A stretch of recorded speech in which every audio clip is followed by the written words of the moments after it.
Hello dear friends, मैं राधेश्याम यादव आपके प्यारे यूट्यूब चैनल एजी काका पर आप सभी का स्वागत करता हूं। आज अपन नेक्स्ट ऑर्गेनिक फार्मिंग जैविक खेती की दूसरी क्लास लेके आए हैं। आज की वो क्लास भी बहुत शानदार होने वाली है। फटाफट से आप आज की क्लास का लिंक सभी बच्चों को शेयर कर दें, अपने सभी साथियों को शेयर कर दें। अगर आप हमारे यूट्यूब चैनल पर अभी तक नए हैं तो चैनल को सब्सक्राइब कीजिए और बेल आइकन को प्रेस कीजिए ताकि क्लास शुरू होने से पहले आपको नोटिफिकेशन प्राप्त हो जाए। सभी को वेरी गुड मॉर्निंग, जय राधानी सभी को। तो अपन बिना टाइम खराब किए शुरू करते हैं। कल अपन ने 36 नंबर तक क्वेश्चन देख लिए थे। आज 37 नंबर का जो क्वेश्चन है वो आपकी स्क्रीन पर आपको दिखाई दे रहा है। साधारणतः पशुओं के मूत्र में जो है एनपीके की मात्रा कितनी होती है। पशुओं के मूत्र में आपने कल पढ़ा था गोबर के मोबाइल नंबर के नाम से आपने याद कर लिया था कितना, 35, 15, 37। उसी प्रकार आपको पशु के मूत्र का एनपीके की मात्रा, नाइट्रोजन, फॉस्फोरस और पोटास की मात्रा देखनी है कितनी होती है। क्रम से यानी पहले नाइट्रोजन, फिर आएगा फॉस्फोरस और फिर क्या आएगा, पोटास। तो इनकी मात्रा आपको देखनी है कितनी होती है। 0.3 से 0.7 या 0.25 या 0.3 से 0.5। इसकी ये मानते हो तो ए जवाब दे। बी जवाब के लिए 0.4 से 1.35, 0.05 से 0.10 और 0.5 से 2% के लिए बी जवाब दे। और 0.5 से 1%, 0.25 और 0.5% के लिए 3 जवाब दे। 1.2 से 2.5, 1.6%, 1.8, 1.6 से 1.8 और 1 से 1.5% के लिए डी जवाब दे। आप कौन सा जवाब इनमें से सही मानते हैं, अच्छी प्रकार से आप इसका अवलोकन कर ले। कौन सा जवाब आप सही मानते हो वो यहाँ पर आप बताएं कि पशुओं के मूत्र में है वो एनपीके की मात्रा कितनी होती है, कितने काम में लेते हैं एनपीके की मात्रा पशुओं के मूत्र में। तो इसका सही जवाब हो जाएगा बी नंबर का ऑप्शन इसका सही जवाब है। यानी नाइट्रोजन जो होती है वो होती है 0.4 से 1.35%, फॉस्फोरस होती है वो होती है 0.05 से 1.10%, 0.5 से 2% पोटास होती है। तो इसका ऑप्शन नंबर जो 2 है, बी है, वो सही है। नेक्स्ट अपन अगला क्वेश्चन देखते हैं। अगला जो अपना क्वेश्चन है वो है 38 नंबर का क्वेश्चन कि आपको गोबर की खाद में, फार्म यार्ड मेन्यूर जो होती है, गोबर की खाद जो होती है उसमें एनपीके की मात्रा बतानी है। कितनी एनपीके होती है गोबर की खाद में। 0.3 से 0.7 नाइट्रोजन, 0.25 फॉस्फोरस और 0.3 से 0.5 पोटास के लिए ए जवाब दे। और सभी को वेरी गुड मॉर्निंग। जो लगातार स्टूडेंट क्लास ले रहे हैं, कल तो बहुत ज़्यादा स्टूडेंट आए थे। आप लगातार क्लास को शेयर कीजिए क्योंकि हमारा भी इंटरेस्ट क्लास बनाने में तभी बना रहता है जब आप ज़्यादा से ज़्यादा स्टूडेंट इस क्लास से कनेक्ट होते हो, जुड़ते हो। तो बी नंबर ऑप्शन के लिए 0.4 से 1.35 तो नाइट्रोजन, 0.05 से 0.10% फॉस्फोरस, 0.5 से 2% पोटास, यानी वो जो अभी आपने पिछला पढ़ा था जो मूत्र में था एनपीके वो है। या फिर सी नंबर ऑप्शन है 0.5 से 1, 0.25, 0.5। डी के लिए 1.2 से 2.5, 1.6 से 1.8 या 1 से 1.5%। एनपीके की मात्रा बतानी है यहाँ पर किसमें, गोबर के खाद में। नाइट्रोजन, फॉस्फोरस, पोटास कितना परसेंट होता है। तो इसका सही जवाब होगा वो सी नंबर का ऑप्शन इसका सही जवाब होगा। 0.5 से 1% तो होता है नाइट्रोजन, 0.25% होता है फॉस्फोरस, 0.5% होता है पोटास, यानी आधा चौथाई आधा। ज्यादातर किताबों में इसको 0.5 आपके 0.5 लिखते हैं। तो 0.5 आधा चौथाई आधा, आधा चौथाई आधा। इस प्रकार अपन गोबर की खाद के एनपीके याद कर सकते हैं। आधा चौथाई आधा, आधा चौथाई आधा। इस प्रकार से अपन गोबर की खाद के मोबाइल एनपीके याद कर सकते हैं। सभी बच्चों को वेरी गुड मॉर्निंग। जो नए जुड़ रहे हैं, लक्ष्मीकांत मीणा है, देवेंद्र है, दायमा, इसके अलावा अमीषा है, पूजा है, विकास है, विनोद है, ललित ऑफिशियल है, राजेश ढाका अपन से जुड़ चुके हैं। Very good morning. देवेंद्र, बहुत सारे बच्चे जो लगातार अपनी क्लास ले रहे हैं उनको इस क्लास का बेनिफिट जरूर मिलेगा। समीक्षा जाट है वो भी अपन से जुड़ चुकी है। तो अपन देखते हैं अगला क्वेश्चन, जो अपना 39 नंबर का क्वेश्चन है। अनुपमा राज भी लगातार कमेंट कर रही है, सही जवाब दे रही है। अनुपमा राज जो अभी लालसोट कॉलेज में पढ़ रही है। पशुओं के मूत्र का मुख्य अवयव है अमोनिया नाइट्रेट, अमोनिया नाइट्रेट ए व बी दोनों या यूरिया?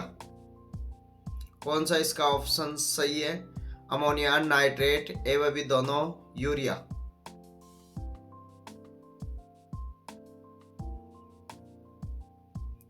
पशु के मूत्र का मुख्य अवयव बताना है आपको, अमोनिया नाइट्रेट ए व बी दोनों या यूरिया। तो इसका सही जो जवाब होगा वो हो जाएगा कौन सा? यूरिया। पशु के मूत्र का मुख्य अवयव क्या है? यूरिया। कितना परसेंट पाया जाता है यूरिया पशु के मूत्र में? अगला क्वेश्चन शायद यही मिल जाएगा आपको। पशु के मूत्र में यूरिया कितना परसेंट होता है? 2%, 4%, 6%, 8%। पशु के मूत्र में यूरिया कितना परसेंट होता है? 2, 4, 6, 8 इनमें से आपको जवाब देना है। 2% होता है, 4%, 6% या 8%?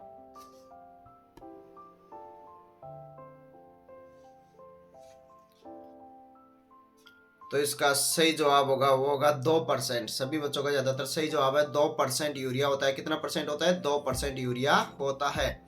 नेक्स्ट अपन आगे देखते हैं। अगला जो क्वेश्चन है वो 41 नंबर का। गोबर की खाद तैयार करने की संशोधित जो गड्ढा विधि है उसमें गड्ढे का आकार कितना रखते हैं? गोबर की खाद तैयार करने की जो संशोधित गड्ढा विधि है उसमें एक पशु के लिए गड्ढे का आकार बताना है कि एक पशु के लिए गड्ढे का आकार कितना रखते हैं। लंबाई, चौड़ाई और गहराई दे रखी है। सबसे पहले लंबाई दे रखी है, फिर चौड़ाई, फिर गहराई। तो 3, 2, 1 मीटर या 6, 1.5, 1 मीटर या 10, 6, 3 मीटर या फिर 4, 5, 6 मीटर। कितनी मीटर आकार का गड्ढा खोदते हैं? लंबाई, चौड़ाई और गहराई कितनी रखते हैं एक पशु के लिए? संशोधित गड्ढा विधि में बतानी है। तो जवाब आ रहा है 3, 2, 1 यानी ए जवाब आ रहा है। और इसका सही जवाब भी है ए, 3, 2, 1 मीटर। कितने रखते हैं? 3, 2, 1 मीटर। 3, 2, 1 मीटर कितने रखते हैं? 3 मीटर तो लंबाई, 2 मीटर चौड़ाई, 1 मीटर गहराई। लंबाई चौड़ाई आपके पास पशु ज्यादा है तो बढ़ा सकते हो, लेकिन गहराई 1 मीटर से ज्यादा नहीं बढ़ानी चाहिए। नेक्स्ट अपन अगला देखते हैं 42 नंबर का क्वेश्चन। गोबर की खाद तैयार करने की जो ट्रेंच विधि होती है, खाई विधि होती है, नाली विधि जो होती है उसमें ट्रेंच का आकार, नाली का आकार या खाई का आकार कितना रखा जाता है? वो थी गड्ढा खोदते हैं। यहाँ पर ट्रेंच का आकार बतानी है, लंबाई, चौड़ाई, गहराई बतानी है। 3, 6, 1 मीटर या फिर 6, 1.5, 1 मीटर या 10, 6, 3 मीटर या 4, 5, 6 मीटर। किस आकार का गड्ढा खोदते हैं गोबर की खाद तैयार करने की ट्रेंच या खाई विधि में? नाली का आकार बताना है आपको, किस आकार की नाली खोदते हैं। तो इसमें सही जवाब होगा वो होगा नाली। आपको पता है लंबी होती है, तो इसका 6, 1.5, 1 मीटर सही जवाब है। 6, 1.5, 1 मीटर कितना है? 6, 1.5, 1 मीटर इसका सही जवाब है। बी नंबर का ऑप्शन इसका बिल्कुल सही जवाब है। 6, 1.5, 1 यानी 6 मीटर लंबी, तभी नाली वो खाई होगी, नाली होगी, ट्रेंच होगी। 1.5 मीटर चौड़ी, 1 मीटर गहरी। इस आकार की ट्रेंच तैयार करते हैं। अगर ज्यादा पशु है, ज्यादा कार्बनिक पदार्थ प्राप्त हो रहा है तो आप 2 नालियां बना ले, इससे ज्यादा आकार न रखे। अगला अपन क्वेश्चन देखते हैं 3 नंबर का क्वेश्चन है अपन को। गोबर की खाद का प्रयोग बुआई के कितने समय पहले कर लेना चाहिए? गोबर की खाद का प्रयोग बुआई के कितने महीने पहले कर लेना चाहिए? जिस समय आप गोबर की खाद अगर खेत में प्रयोग करना चाहते हो और सोविंग के कितने टाइम पहले आपको गोबर की खाद डाल देनी चाहिए? 1 महीने पहले, 2 महीने पहले, 3 महीने पहले, 4 महीने पहले? कौन सा इसका सही जवाब बताना है आपको? 1 महीने पहले, 2 महीने पहले, 3 महीने पहले, 4 महीने पहले? कब इसका प्रयोग करना चाहिए गोबर की खाद का खेत में? तो इसका जो सही जवाब होगा वो होगा 1 महीने। 1 महीने पहले, बुआई के 1 महीने पहले मोहन जाकर जुड़ चुके हैं, वेरी गुड मॉर्निंग। 1 महीने पहले प्रयोग करना चाहिए, इसका सही जवाब हो जाएगा 1 महीने पहले प्रयोग करना चाहिए गोबर की खाद का। नेक्स्ट क्वेश्चन है वो ये यहाँ पर सप्ताह बताना है। आप सबको पता है 1 महीने में कितने सप्ताह होते हैं, 3 से 4 सप्ताह। तो आप सबको पता होगा इसका सही आंसर 3 से 4 सप्ताह। इस क्वेश्चन का आंसर क्या है, 3 से 4 सप्ताह या 1 महीने पहले खेत में समान रूप से बिखेर कर मिट्टी में मिला देनी चाहिए। मिट्टी में मिलाने का अर्थ है जुताई कर देनी चाहिए, खुले में नहीं रखनी चाहिए। अगर खेत में आपने गोबर की खाद को फैला दिया है तो उसको तुरंत ही मिट्टी में मिला देनी चाहिए, अन्यथा नाइट्रोजन या पोषक तत्वों की कमी हो जाती है। नाइट्रोजन जो वाष्पीकरण द्वारा नष्ट होता है, धूप के कारण नष्ट हो जाता है। तो वहां पर आपको जैसे ही प्रयोग करो उसके तुरंत बाद में उसको मृदा में मिला देना चाहिए और 1 महीने पहले प्रयोग करना चाहिए बुआई के। कितने महीने पहले, 1 महीने पहले प्रयोग करना चाहिए बुआई के। नेक्स्ट अपन अगला क्वेश्चन देखते हैं। अगला जो अपना क्वेश्चन है वो 45 नंबर का अपना क्वेश्चन है। साधारणतः सभी फसलों में प्रति हेक्टेयर कितनी गोबर की खाद प्रयोग करते हैं। फसलों में कितनी हेक्टेयर गोबर की खाद प्रयोग की जाती है बताना आपको। फसलों में गोबर की खाद प्रति हेक्टेयर कितनी प्रयोग की जाती है, 5 से 18 टन प्रति हेक्टेयर या 10 से 15 टन प्रति हेक्टेयर, 20 से 25 टन प्रति हेक्टेयर या 30 से 35 टन प्रति हेक्टेयर। कितनी टन लेते हैं, 10 से 5 से 18, 10 से 15, 20 से 25 या 30 से 35 टन। कितनी टन प्रति हेक्टेयर गोबर की खाद प्रयोग की जाती है फसलों में।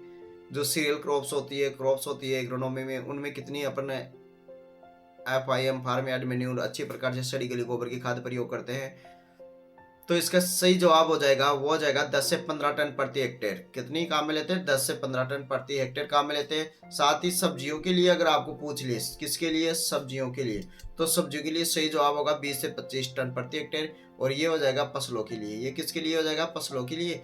और साथ ही आपको फल वृक्षों के लिए जो काम में लेते हैं वो लेते हैं 10 से लेके 20 किलोग्राम प्रति पौधा, प्रति प्लांट।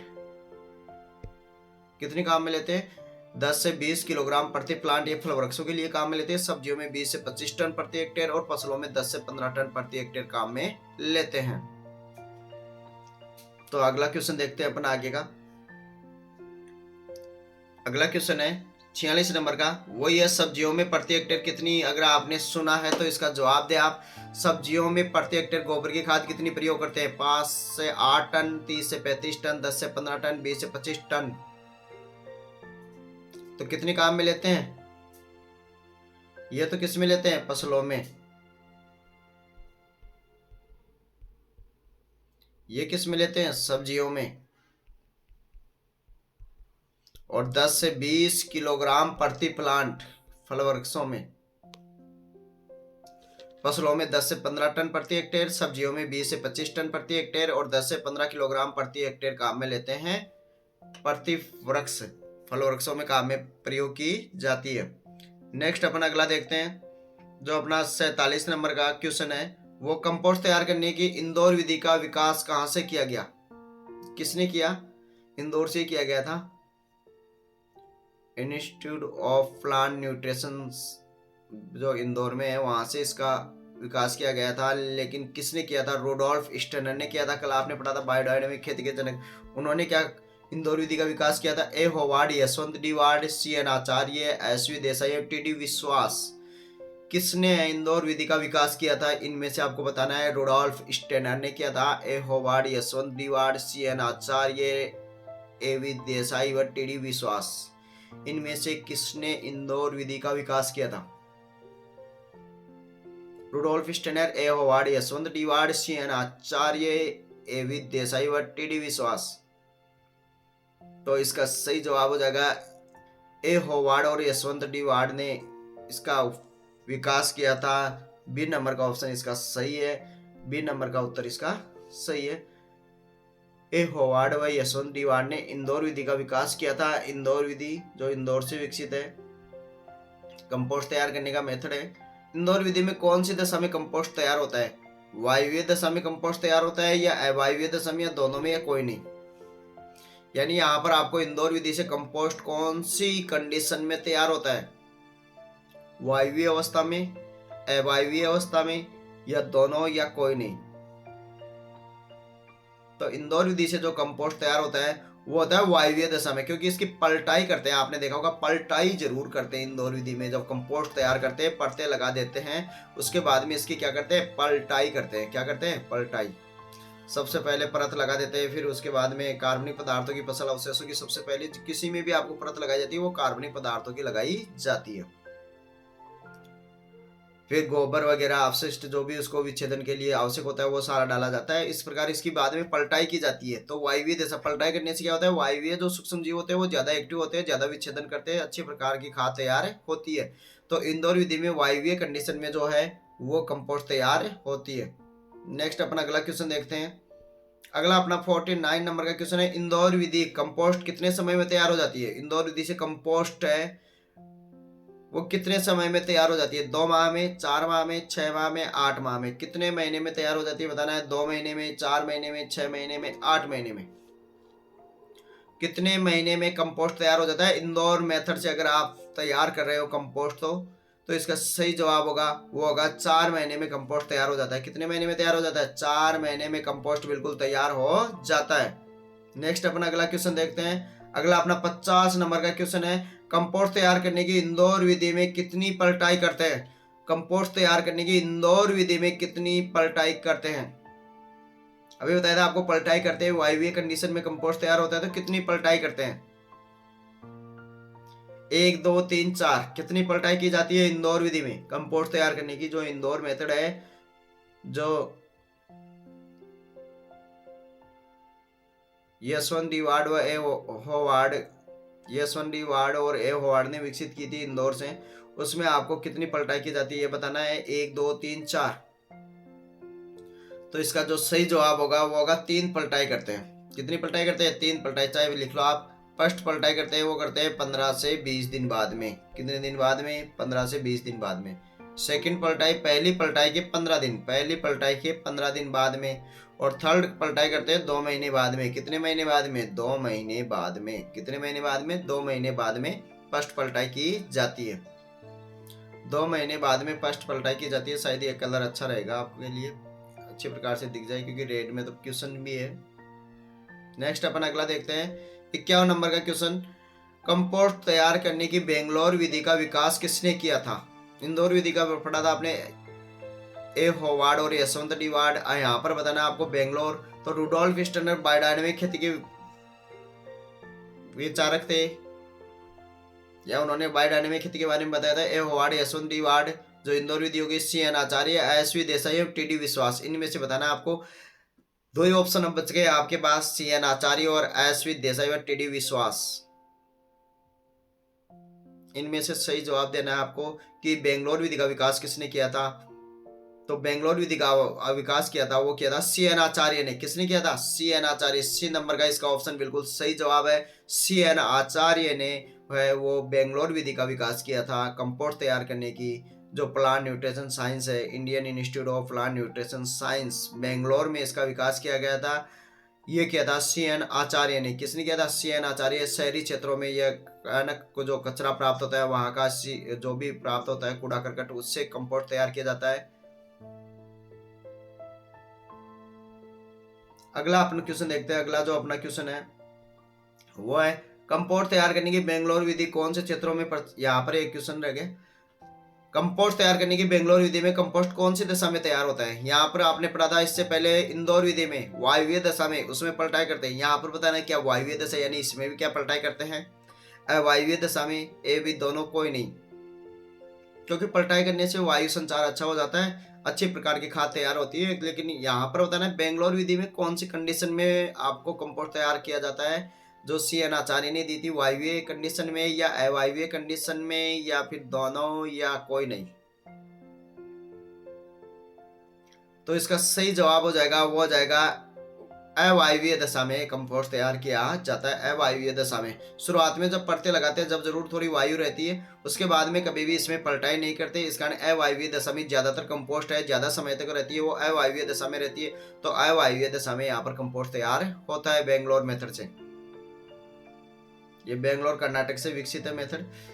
कंपोस्ट तैयार करने की बेंगलोर विधि कौन से क्षेत्रों में अपनाई जाती है। अभी आपको कुछ समय पहले ही मैंने इसके बारे में जानकारी दी। ग्रामीण क्षेत्रों में, शहरी क्षेत्रों में, दोनों में, या कहीं पे भी। या कोई नहीं इनमें से ऑप्शन, या कोई और किसी से गोबर की खाद, गोबर से या फिर फसल अवशेषों से तैयार करते हैं। कंपोस्ट तैयार करने की बेंगलोर विधि कौन से क्षेत्रों में अपनाई जाती है? ग्रामीण क्षेत्रों में, शहरी क्षेत्रों में, ग्रामीण शहरी दोनों में, या फिर कोई नहीं? तो बेंगलोर विधि जो अपनाई जाती है वो शहर से जो कूड़ा करकट मल मूत्र जो भी प्राप्त होता है शहरी क्षेत्रों से वहां पर अपनाई जाती है। और इसमें अवायवीय दशा में यानी इसकी पलटाई नहीं की जाती, अवायवीय दशा में कंपोस्ट तैयार किया जाता है। इसका सही जवाब हो जाएगा शहरी क्षेत्रों में। कौन से क्षेत्रों में? शहरी क्षेत्रों में होता है वो अवायवीय दशा में। और इसका अगला क्वेश्चन था ये, यहाँ पर जो कंपोस्ट तैयार होता है वो होता है शहरी क्षेत्रों में। नेक्स्ट अपना अगला क्वेश्चन देखते हैं, कंपोस्ट तैयार करने की नेडेव विधि कहाँ से विकसित है? नेडेव विधि कहाँ से विकसित आपको बताना है। बेंगलोर से विकसित है, ये विधि नहीं आएगा, बेंगलोर से विकसित है, या फिर उत्तर प्रदेश या इंदौर से या महाराष्ट्र से? कहाँ से विकसित है नेडेव विधि? कंपोस्ट तैयार करने की नेडेव विधि कहाँ से विकसित है? बेंगलोर उत्तर प्रदेश, इंदौर महाराष्ट्र। तो नेडेव विधि है कंपोस्ट तैयार करनी, वो नाडेव काका ने महाराष्ट्र में विकसित की थी। तो इसका सही जवाब हो जाएगा महाराष्ट्र, नाडेव काका ने तैयार की थी। इसका नाम ही नाडेव है। डी नंबर का ऑप्शन इसका सही जवाब है। नाडेव काका, महाराष्ट्र में ये विधि विकसित की गई।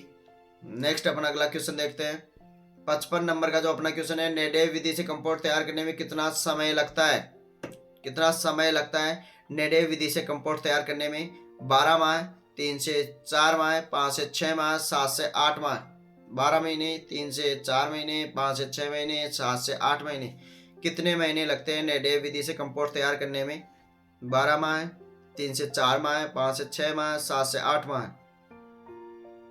तो नेडेव विधि से कंपोस्ट तैयार करने में जो टाइम लगता है वो लगता है 3 से 4 माह, यानी 90 से 120 दिन का टाइम लगता है। कितने दिन का? 90 से, दिन में लिख लो, 90 से 120 दिन का टाइम लगता है। तो कितने महीने हो गए?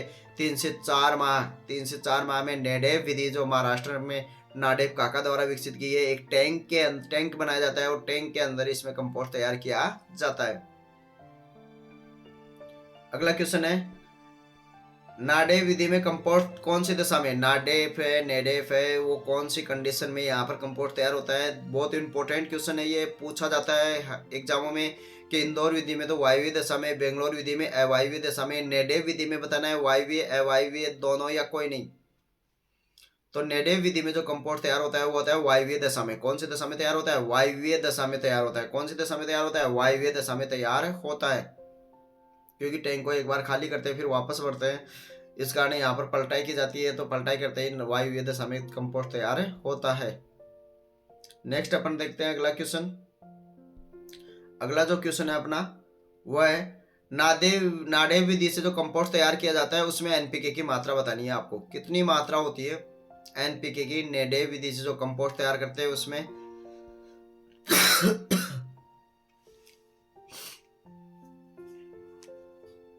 1.2 से 2.5%, 1.6 से 1.8%, 1 से 1.5%, या फिर 0.5 से 1.5%, या फिर 0.5 से 0.9, 1.2 से 1.4, या आधा चौथाई आधा जो गोबर की खाद में आपने पढ़ा था, या फिर 1.2 से 2.5, 1.6 से 1.8, या 1 से 1.5%।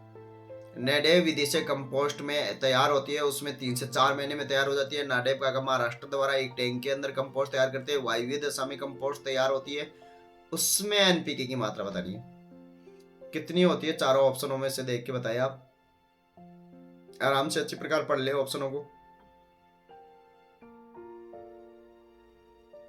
तो जो ये एनपीके की मात्रा जो आपको मैं बता रहा हूँ, ये जो माध्यमिक शिक्षा बोर्ड राजस्थान अजमेर की 12th की बुक है उसके अनुसार है। तो इसमें हो सकता है एक और बुक में थोड़ी पॉइंटों में थोड़ा बहुत ज़्यादा अंतर हो, लेकिन इसका सही जवाब है वो है बी नंबर का ऑप्शन। इसका सही जवाब है 0.5 से 1.5% नाइट्रोजन होता है, 0.5 से 0.9% फॉस्फोरस होता है, 1.2 से 1.4% पोटास होता है। नेक्स्ट अपन अगला क्वेश्चन देखते हैं। अगला जो अपना क्वेश्चन है वो 58 नंबर का क्वेश्चन है, नेडे विधि में जो टैंक बनने का कार्य अभी बताया था आपको, टैंक के अंदर पूरे अपशिष्टों को भरकर सड़ा गलाकर जो खाद तैयार की जाती है, तो यहाँ पर आपको बताना है टैंक बनने का कार्य कितने घंटे में पूर्ण कर लेना चाहिए। 24 घंटे में, 36, 48 या 60 घंटे में पूर्ण कर लेना चाहिए। कितने घंटे में? 24 घंटे या फिर 36 घंटे या फिर 48 घंटे या 60 घंटे, कितने घंटे में ये कार्य पूरा कर लेना चाहिए नेडेफ विधि से टैंक बनने का कार्य? 24 घंटे, 36 घंटे, 48 घंटे या 60 घंटे, कितने घंटे में ये कार्य पूरा कर लेना चाहिए? तो इसके लिए 48 घंटे, 2 दिन में आपको ये कार्य पूरा कर लेना है। 48 घंटे के अंदर इसका कार्य पूरा हो जाना चाहिए। नेक्स्ट अपन अगला क्वेश्चन देखते हैं। अगला जो अपना क्वेश्चन है 59 नंबर का, वो है केचुए द्वारा कृषि अपशिष्टों को पचाकर उत्तम किस्म का कंपोस्ट बनाया जाता है। केचुए द्वारा, केचुआ होता है उसके द्वारा कृषि अपशिष्टों को पचाकर यानी सड़ा गलाकर, अपने उसमें केचुए का मल भी होता है, कार्बनिक पदार्थ भी होते हैं, मिट्टी भी होती है, उत्तम किस्म का कंपोस्ट बनाया जाता है। कंपोस्ट से भी ज्यादा उसमें, गोबर की खाद से भी ज्यादा उसमें न्यूट्रिएंट्स होते हैं। उसे क्या कहते हैं? शहरी compost, farm compost, vermicompost या सभी? शहरी compost, farm compost, vermicompost या सभी? तो इसको बोलते हैं वर्मी कंपोस्ट। क्या कहते हैं? Vermi compost. क्या कहते हैं? सबको पता होगा, केचुओं द्वारा जो खाद तैयार की जाती है उसे क्या कहते हैं? Vermi compost. शहरी कंपोस्ट, शहर से जो कचरा प्राप्त होता है उससे जो कंपोस्ट सड़ा गलाकर तैयार की जाती है वो शहरी कंपोस्ट। फार्म कंपोस्ट क्या होता है? फार्म के ऊपर जो भी अवशेष या गोबर की खाद वगैरह, जो भी फसलों के अवशेष वगैरह, खरपतवार के अवशेष वगैरह होते हैं, उनको सड़ा गलाकर तैयार की जाती है। नेक्स्ट अपन देखते हैं 60 नंबर का अपना क्वेश्चन। 60 नंबर का अपना क्वेश्चन है, वर्मी कंपोस्ट में गोबर की खाद की तुलना में कितना एक्टिनोमाइसिटीज, जो पौधों में रोग प्रतिरोधक क्षमता बढ़ाता है, एक्टिनोमाइसिटीज की मात्रा गोबर की खाद की तुलना में वर्मी कंपोस्ट में कितनी होती है? बतानी है आपको। 2 गुना, 4 गुना, 6 गुना या 8 गुना? वर्मी कंपोस्ट में गोबर की खाद की तुलना में कितनी अधिक एक्टिनोमाइसिटीज होती है? 2 गुना, 4 गुना, 6 गुना, 8 गुना? तो इसका सही जवाब हो जाएगा, वो हो जाएगा 8 गुना अधिक एक्टिनोमाइसिटीज होती है। इस कारण वर्मी कंपोस्ट देखो कितनी अच्छी खाद होती है, आप आसानी से इसको तैयार कर सकते हो। 8 गुना अधिक एक्टिनोमाइसिटीज की मात्रा होती है वर्मी कंपोस्ट में, गोबर की खाद की तुलना में 8 गुना अधिक। नेक्स्ट अपन अगला देखते हैं 61 नंबर का जो क्वेश्चन है, केचुए द्वारा कौन से पादप वर्धी नियंत्रक हार्मोन का स्त्रावन करते हैं? पादप वर्धी हार्मोन्स आपको यहाँ पर स्क्रीन पर दिख रहे हैं, ऑक्सिन, साइटोकाइनिन, जिबरेलिन, इथाइलिन। इनमें से कौन सा केचुए द्वारा स्त्रावित किया जाता है? ऑक्सिन, साइटोकाइनिन या जिबरेलिन या इथाइलिन?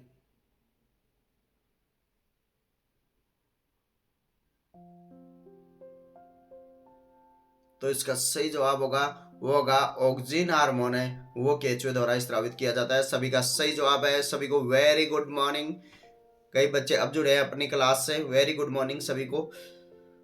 ऑक्सिन इसका सही जवाब है। केचुए द्वारा ऑक्सिन पादवर्धी हार्मोन का उपयोग किया जाता है। वर्मी कंपोस्ट केचुए द्वारा तैयार खाद होती है, साथ ही इसमें एक्टिनोमाइसिटीज की मात्रा 8 गुना ज्यादा होती है गोबर की खाद की तुलना में। प्रकृति में लगभग कितने प्रकार की केचुए की प्रजातियां पाई जाती है? 1000, 700, 500, 200? तो प्रकृति में जो केचुए की प्रजातियां पाई जाती है वो लगभग, पुरानी किताब जो थी उसमें 700, और लगभग आप अगर माने वर्तमान में तो 2500 से 3000 प्रजातियां पाई जाती है। इसका आंसर आप लिख ही लिए, 2500 से 3000 प्रजातियां पाई जाती है केचुए की, चाहे वो किसी प्रकार की प्रजातियां हो। कितनी? 2500 से 3000 प्रकार की प्रजातियां, 3000 प्रजातियां पाई जाती है। 2500 से 3000 प्रजातियां केचुए की पाई जाती है। नोट कर लिया आप, 2500 से 3000। नेक्स्ट अपन अगला क्वेश्चन देखते हैं 63 नंबर का क्वेश्चन है, प्रकृति द्वारा में लगभग केचुए की कितनी प्रजातियां लाभकारी होती है? यहाँ पर जो आपको बेनिफिट पहुंचाने वाली प्रजातियां उनकी संख्या बतानी है, जो किसान के लिए अच्छी होती है उनकी आपको संख्या बतानी है। 643, 169, 553, 293। कितनी प्रजातियां है वो है लाभकारी होती है, किसान के लिए फायदा पहुंचाने वाली होती है? 643, 169, 553 या फिर 293। कितनी आपको प्रजातियां हैं वो केचुए की लाभकारी होती है कृषि के लिए, किसान के लिए? तो इसका सही जवाब क्या होगा? तो इसकी 293 प्रजातियां हैं वो लाभकारी होती है। 293 इसका सही आंसर होगा। 293 प्रजातियां इसकी लाभकारी होती है। कितनी प्रजातियां? 293 प्रजातियां इसकी लाभकारी होती है। नेक्स्ट अपन अगला क्वेश्चन देखते हैं। अगला जो अपना क्वेश्चन है 64 नंबर का, केंचुए की लगभग कितनी प्रजातियां मुख्यतः अधिक लाभकारी होती है? वो तो लाभकारी है लेकिन बहुत ज्यादा इंपॉर्टेंट वाली प्रजातियां यहाँ पर बतानी है। कितनी प्रजातियां हैं वो बहुत ज्यादा इंपॉर्टेंट होती है केंचुए की? 3, 5, 9 या फिर 19? कितनी प्रजातियां हैं वो ज्यादा लाभकारी होती है? 3 प्रजातियां, 5, 6, 9 या फिर 19 प्रजातियां? तो कितनी प्रजातियां यहाँ पर ज्यादा लाभकारी होती है केंचुए की? तो इसका सही जवाब होगा वो होगा 3 प्रजातियां। कितनी प्रजातियां? 3 प्रजातियां सबसे ज्यादा लाभकारी होती है केंचुए की। 3 प्रजातियां सबसे ज्यादा लाभकारी होती है। नेक्स्ट अपना अगला क्वेश्चन देखते हैं। एपिजिक जो एक जाति होती है, और आपको बता दूं सबसे ज्यादा इंपॉर्टेंट यानी वर्मी कंपोस्ट बनाने के लिए एपिजिक केंचुए काम में लिए जाते हैं। ये भूमि में कितनी मीटर गहराई तक जाते हैं? 1 मीटर, 2 मीटर, 3 मीटर या 4 मीटर? एपिजिक केंचुए भूमि में कितनी मीटर गहराई तक जाते हैं? जो एपिजिक प्रकार के जो इसमें जितनी भी जातियां आती है वो कार्बनिक पदार्थ ज्यादा खाती है, मिट्टी कम खाती है। इसका वर्मी कंपोस्ट बनाने के लिए इन्हीं का उपयोग किया जाता है। ये भूमि में कितनी मीटर गहराई तक चली जाती है एपिजिक प्रकार के केंचुए? 1 मीटर, 2 मीटर, 3 मीटर या 4 मीटर? तो ये जो जाती है वो चली जाती है 1 मीटर गहराई तक। कितनी मीटर गहराई तक? 1 मीटर गहराई तक चली जाती है। एपिजिक प्रकार के केंचुए हैं वो जमीन में 1 मीटर गहराई तक चले जाते हैं। कितनी मीटर गहराई तक चले जाते हैं? 1 मीटर गहराई तक चले जाते हैं। नेक्स्ट अपन अगला देखते हैं। अगला जो अपना क्वेश्चन है वो वर्मी कंपोस्ट बनाने के लिए किस प्रकार के केंचुए का प्रयोग किया जाता है? अभी मैंने इसका जवाब आपको दे दिया है, बताइए इसका आंसर।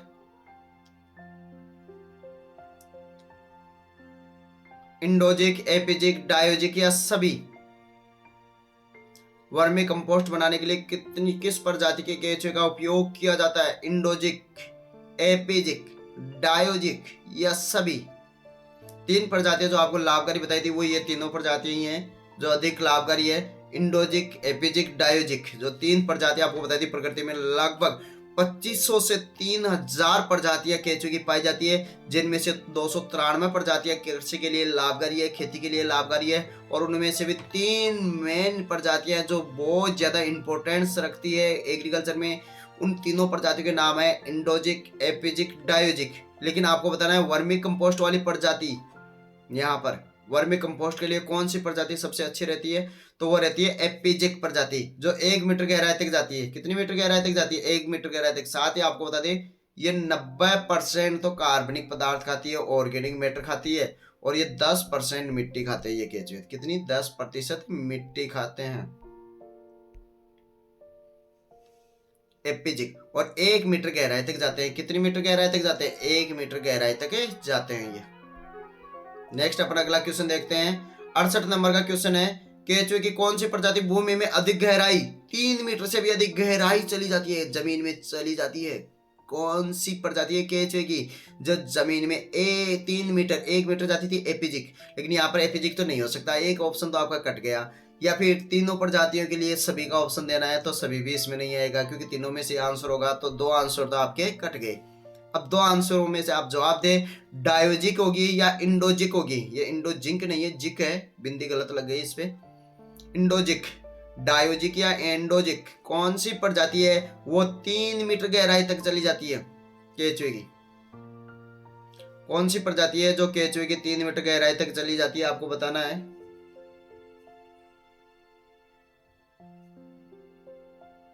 डायोजिक, एंडोजिक, एपिजिक या सभी? तो एंडोजिक प्रकार के जो केंचुए होते हैं वो 3 मीटर गहराई तक चले जाते हैं। कौन से? एंडोजिक। इसका सही आंसर क्या होगा? एंडोजिक इसका सही आंसर होगा। एंडोजिक प्रकार के केंचुए 3 मीटर गहराई तक चले जाते हैं। इनको जल निकास के लिए, जल संरक्षण के लिए काम में लिया जाता है। जल निकास के लिए, जल संरक्षण के लिए इनको काम में लिया जाता है। नेक्स्ट अपन अगला देखते हैं। ये कार्बनिक पदार्थ कम खाते हैं, मिट्टी ज्यादा खाते हैं। जल निकास के लिए कौन सी केंचुए सबसे अच्छे रहते हैं? तो आपको बताया था एंडोजिक प्रकार के केंचुए वो जल निकास के लिए सबसे अच्छे रहते हैं। कौन से? एंडोजिक प्रकार के केंचुए वो जल निकास के लिए सबसे अच्छे रहते हैं। कौन से? एंडोजिक। नेक्स्ट अपन देखते हैं, अगर आप हमारे YouTube चैनल पर अभी तक नए हैं तो चैनल को सब्सक्राइब कीजिए। सभी जो स्टूडेंट जो अभी जुड़ गए हैं वो एक बार लाइक ज़रूर कर दीजिए। और इसके बाद में भी जितना आपके दोस्त जो भी सुपरवाइज़र की, जेट की, ICR की, BHU की तैयारी कर रहे हैं उनके लिए ये बहुत ज़्यादा है ना लाभदायक क्लास होने वाली है। ये आपको एग्ज़ाम देने के बाद में ज़रूर लगेगा, क्योंकि ये आपकी तैयारी में और ज़्यादा निखार लाने के लिए ये क्लासें हैं वो बहुत ज़्यादा आपके लिए फ़ायदेमंद रहेगी। क्योंकि थ्योरेटिकल तो आप जैसे जहाँ पे भी ऑफलाइन वगैरह कुछ भी जो अपना स्टडी मटेरियल है उससे तैयारी कर रहे होंगे, लेकिन आपने कितना तैयार किया, उनमें से कितना तैयार हुआ, कितना नहीं हुआ, कुछ क्वेश्चंस जो रह गए वो भी यहाँ पर आपको तैयार हो रहे हैं। तो ये क्लास ज़रूर ले आप। और देखो एग्जाम के पास में तो सभी बच्चे तैयारी करते हैं, लेकिन शुरुआत से अभी से अगर आपने तैयारी करना, रोज का आपको एक दो टॉपिक जो है क्लियर हो रहा है, तो रोजाना अगर लगातार जो ये क्लासें लेगा उसको जरूर आने वाले एग्जाम में फायदा मिलेगा। एपिजिक, डायोजिक, एबी दोनों और इंडोजिक, तो इसका सही आंसर हो जाएगा, वो हो जाएगा एंडोजिक। कौन सा? एंडोजिक। 4 नंबर का ऑप्शन इसका सही जवाब है, एंडोजिक। नेक्स्ट देखते हैं अगला क्वेश्चन। अगला 70 नंबर का क्वेश्चन है, किस प्रजाति के केंचुए कृषि अपशिष्ट कम और मिट्टी को ज्यादा खाते हैं? अभी आपको बता दिया था जमीन में 3 मीटर गहराई तक चले जाते हैं। कौन से केंचुए जो कार्बनिक कृषि अपशिष्ट तो बहुत कम खाते हैं लेकिन मिट्टी को ज्यादा खाते हैं? छोटे बच्चे भी देखे होंगे मिट्टी खाते हैं, यहाँ पर केंचुआ भी मिट्टी खाता है। तो कौन सा केंचुआ है जो मिट्टी खाता है, ज्यादा मिट्टी खाता है, कार्बनिक पदार्थ कम खाता है? बताना है आपको। एंडोजिक, एपिजिक, डायोजिक, एवं दोनों, इनमें से आपको जवाब देने। तो इसका सही जवाब हो जाएगा, वो कौन सा हो जाएगा? एंडोजिक केंचुए। कौन से केंचुए? एंडोजिक केंचुए। एंडोजिक केंचुए जो 90% तक तो मिट्टी खाते हैं। क्या खाते हैं? एपिजिक का उल्टा है, 10% क्या खाते हैं? कार्बनिक पदार्थ, ऑर्गेनिक मैटर खाते हैं। जबकि एपिजिक में उल्टा है, दोनों ही 10% तो मिट्टी खाता है और 90% कार्बनिक पदार्थ खाता है। नेक्स्ट अपन देखते हैं अगला 71 नंबर का अपना क्वेश्चन है, किस प्रजाति के केंचुए कृषि अपशिष्ट अधिक व मिट्टी कम खाते हैं? सबको पता है एपिजिक इसका जवाब होगा। कौन सा होगा? एपिजिक। एपिजिक कमेंट करके बताए कितने % ऑर्गेनिक मैटर खाता है। बता दिया मैंने, लेकिन आप एक बार कमेंट करके बता दें कि एपिजिक कितने % है वो मिट्टी खाता है,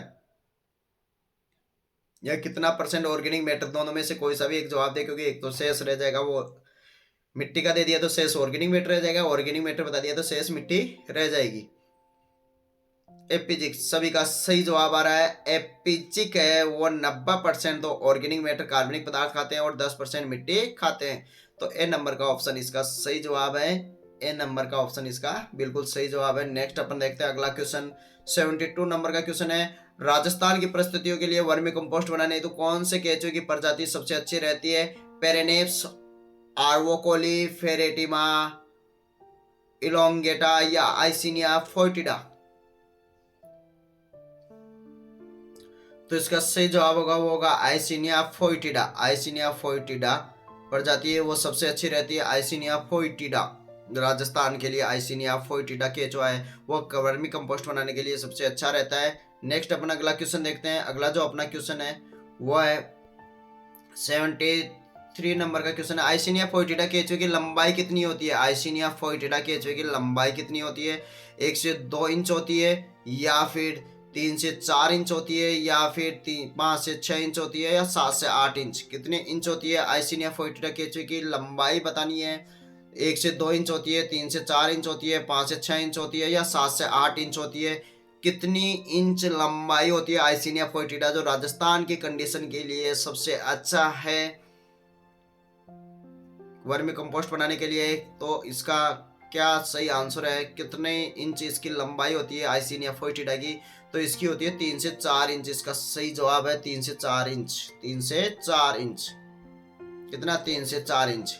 नेक्स्ट अपना अगला देखते हैं 74 नंबर का अपना क्वेश्चन है, आइसिनिया फोइटिडा केंचुए का वजन होता है कितना होता है? आधा से 1 ग्राम होता है, या फिर 2.5 से 3 ग्राम होता है, 5.5 से 6 ग्राम, 7.5 से 8 ग्राम। कितना ग्राम आइसिनिया फोएटिडा केचुए का वजन होता है? आधा से 1 ग्राम, 2.5 से 3 ग्राम, 5.5 से 6 ग्राम या 7.5 से 8 ग्राम। तो इसका आइसिनिया फोएटिडा केचुए का वजन बताना है। लंबाई देख लिया आपने, 3 से 4 इंच होती है। आइसिनिया फोएटिडा केचुआ राजस्थान की कंडीशन के लिए वर्मी कंपोस्ट बनाने हेतु सबसे अच्छा रहता है। तो यहाँ पर आपको बताना है आइसिनिया फोएटिडा केचुए का वजन कितना होता है। आइसिनिया फोएटिडा केचुआ जो एपिजिक प्रकार के केचुआ में आता है, 90% तक कार्बनिक पदार्थ, 10% मिट्टी का आता है। तो इसका सही जवाब होगा वो होगा आधा से 1 ग्राम। आइसिनिया फोएटिडा का वजन कितना होता है? आधा से 1 ग्राम। कितना होता है? आधा से 1 ग्राम इसका वजन होता है। नेक्स्ट अपन 75 नंबर का क्वेश्चन देखते हैं। आइसिनिया फोएटिडा केचुए का रंग कैसा होता है? आइसिनिया फोएटिडा जो केचुआ होता है उसका रंग सफेद, लाल, काला, पीला, कौन सा रंग होता है? सफेद, लाल, काला, पीला। अपनी जो क्लास है वो सुबह मॉर्निंग में 7:15 पे शुरू होती है। तो आप इस समय लाइव क्लास जरूर लें, क्योंकि लाइव क्लास लेने से आपकी तैयारी, देखो बाद में क्लास भी आप ले सकते हो लेकिन उतना अगर ज़्यादा फायदा नहीं मिलेगा जितना आप इस समय जुड़ोगे। और ये समय होता है ये आपको जल्दी उठाने के लिए भी है। कई बच्चे जो खुद तैयारी करते हैं रूम लेके वो लेट उठते हैं, तो इस क्लास के कारण जल्दी भी उठ सकते हैं आप, है ना। सोते हुए भी इस क्लास का आनंद ले सकते हो। और इस समय तो कम से कम इस जग ही जाना चाहिए। वैसे स्टूडेंट को तो शाम को, है ना, रात को जल्दी सोना चाहिए, सुबह जल्दी उठना चाहिए, क्योंकि सुबह क्या होता है, एक तो वातावरण बिल्कुल शांत रहता है, बिल्कुल कोई किसी प्रकार की आवाज़ या डिस्टर्बेंस नहीं होता। इस समय आपका माइंड है वो रात भर रेस्ट किया होता है, बहुत सारी ऊर्जा आपके अंदर रहती है, तो जो पढ़ोगे वो ज़्यादा याद होगा आपको।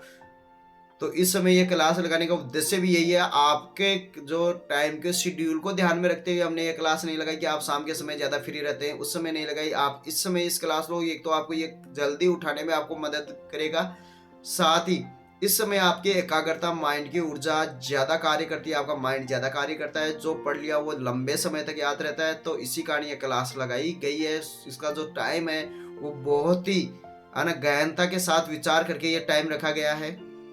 तो इसका सही जवाब बताए, आइसिनिया फोएटिडा केचुए का रंग कैसा होता है? तो आइसिनिया फोएटिडा केचुए का रंग होता है वो होता है लाल। कैसा रंग होता है? लाल रंग का होता है आइसिनिया फोएटिडा। किस रंग का होता है? लाल रंग का केचुआ होता है। किस रंग का केचुआ होता है? लाल रंग का केचुआ होता है आइसिनिया फोएटिडा। तो ये थी अपनी आज की क्लास। बाकी जो अगले क्वेश्चन है वो अपन कल की क्लास में चर्चा करेंगे। कल जो नेक्स्ट जो भी क्लास होगी उसमें अगर आपको हमारे टेलीग्राम चैनल से भी आप जुड़ सकते हो, एजी काका के नाम से हैं। हमारे व्हाट्सअप नंबर है 9928842449। यहाँ पे भी आप हमसे डायरेक्ट क्लास का लिंक जैसी क्लास शुरू होगी, क्योंकि ज़्यादातर वैसे हम पूरी कोशिश करते हैं कि शेड्यूल है वो यही रखा जाए, लेकिन कई बार किसी काम से या एक्स्ट्रा क्लास और लगा देते हैं, तो उसके लिए आपको हमारे व्हाट्सअप नंबर से आप जुड़ सकते हो, क्योंकि आपको क्लास का लिंक वहाँ से प्राप्त हो सकता है। जैसे क्लास लगेगी या एग्रीकल्चर से संबंधित जानकारी अपडेट रहना है तो वो नंबर है 99, दोबारा नोट कर ले, 9928842449, 9928842449 जो हमारे मोबाइल नंबर है, यही हमारे व्हाट्सअप नंबर है। इसके साथ ही आप हमें इंस्टाग्राम राधेश्याम यादव राजधानियन के नाम से मेरा इंस्टाग्राम आईडी है, वहाँ पे भी आप इसको सर्च कर सकते हो। फेसबुक पेज भी है राधेश्याम यादव और एजी काका के नाम से, वहाँ पे भी आप हमसे जुड़ सकते हो। तो कल अपन फिर मिलेंगे आपसे उसी समय 7:15 पे। जब तक के लिए नमस्कार।